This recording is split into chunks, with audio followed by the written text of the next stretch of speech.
Have you ever wondered about the true origins of the Israelites and the deeper meanings hidden within their sacred texts? Today, we're embarking on a fascinating journey to explore the ancestors, history, and symbolism that shaped a people and their faith. From Abraham to Noah's Ark. Let's start with the very beginning, with the ancestors, Abraham, Isaac, and Jacob. The Hebrews, as they were first known, are said to have come from Chaldean stock, with their lineage tracing directly back to Abraham. The name Hebrew itself literally means those from across the Euphrates, pointing to their origins. It's believed that Abraham introduced Chaldean mysticism to Egypt, a tradition that Moses would later reintroduce to the people of Israel. The Israelites became the keepers of the Kabbalah, their secret oral teaching. The very name Israel is often interpreted as the man that sees God, hinting at a profound spiritual connection. But here's where it gets really interesting and a bit controversial. The actual history and genetic origins of the ancient Israelites are subjects of intense debate among scholars and historians. There are several competing theories. One source suggests they were racially similar to their neighbors, the Sumerians and Egyptians. Another theory proposes they were part of the Indo-Hittite groups, who merged with Afro-Asiatic peoples in the region of Anatolia. A third idea suggests they were a large group of Indo-European or Aryan peoples. Then there is some more radical theory that argues modern groups who claim lineage from the Old Testament have no direct racial link to the original Israelites at all.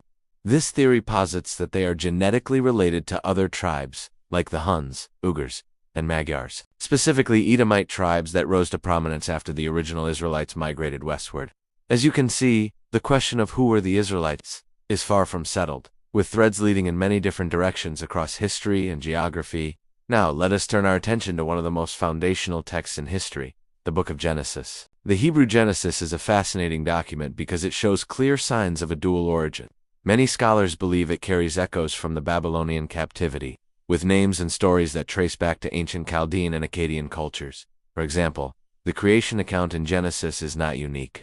It's one of many creation myths from the ancient world. Gnosticism, for instance, used this and other creation stories to try and understand the ultimate beginning of everything, what they called the Alpha event. It reminds us that these stories were part of a much larger cultural and mythological conversation happening across the ancient Near East. From creation, we move to one of the most iconic stories of all time, Noah and the Great Flood. Noah, whose original name was Mun, is presented as the hero who survives the world-ending deluge and becomes the second founder of the human race.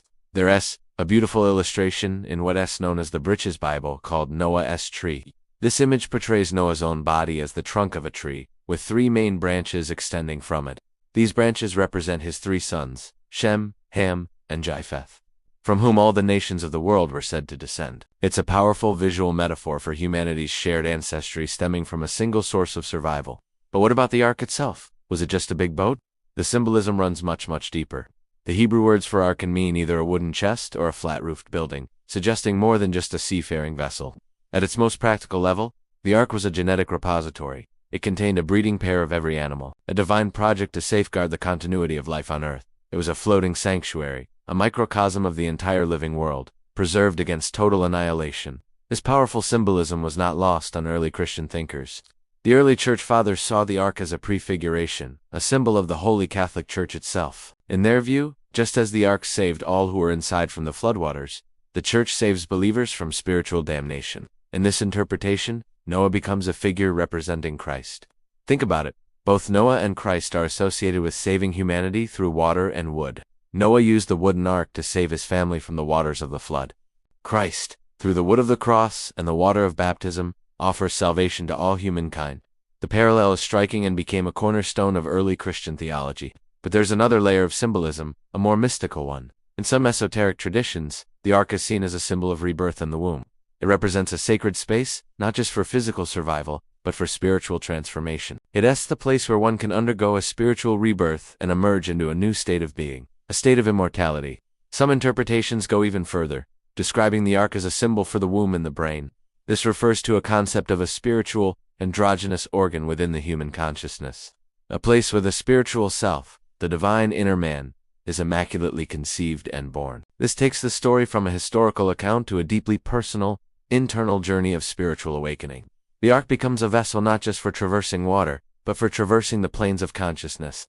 So, from the debated origins of the Hebrew people and the composite nature of Genesis, to the multifaceted symbolism of Noah's ark, we can see that these ancient stories are far more than simple tales. They are rich tapestries woven with history, mythology, and profound spiritual allegories. They invite us to look beyond the surface and question our own origins, our own beliefs, and our own potential for transformation. Whether you see these narratives as literal history, cultural artifacts, or maps for the inner spiritual journey, their power to inspire and provoke thought is undeniable. They have shaped civilizations and continue to resonate with us thousands of years later, reminding us of the enduring human quest for meaning, survival, and connection to the divine. Thank you so much for joining me on this deep dive into ancient mysteries.